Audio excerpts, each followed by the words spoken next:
Méditation du 12 décembre. Il te fera tenir debout.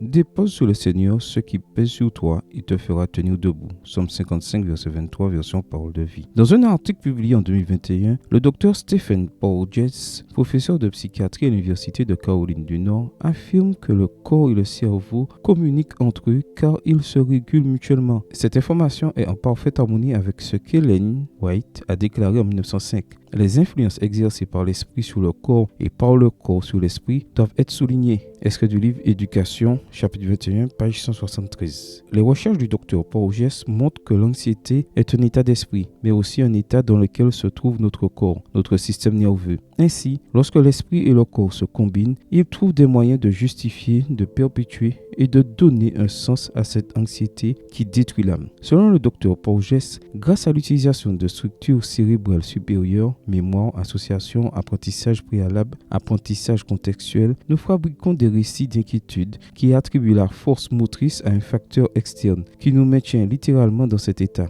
La plupart des gens ont du mal à séparer l'anxiété des troubles physiques, mais c'est possible. L'anxiété est un récit personnel que nous créons face à un état menaçant pour justifier pourquoi nous nous sentons mal. Alors, comment pouvons-nous changer ce récit? Porges suggère de rééduquer notre système nerveux, non pas simplement en essayant d'éliminer ce qui nous rend anxieux, mais en donnant à notre système nerveux des signaux de sécurité. Quand certaines personnes sont envahies par le découragement et l'angoisse, elles recherchent des signaux de sécurité auprès de sources peu sûres. Si nous voulons donner à notre esprit et à notre corps de véritables sources de sécurité, le mieux reste de nous tourner vers les merveilleuses promesses divines. Dépose sur le Seigneur ce qui pèse sur toi, il te fera tenir debout. Déchargez-vous sur lui de tous vos soucis, car il prend soin de vous. Et vous, ne cherchez pas ce que vous ne mangerez, ni ce que vous boirez, et ne vous tourmentez pas. Car tout cela, ce sont les païens du monde qui le recherchent. Contentez-vous de vos biens actuels, car Dieu lui-même a dit, « Je ne te délaisserai pas, ni ne t'abandonnerai. » Psaume 55, verset 23, parole de vie, 1 Pierre 5, verset 7, Luc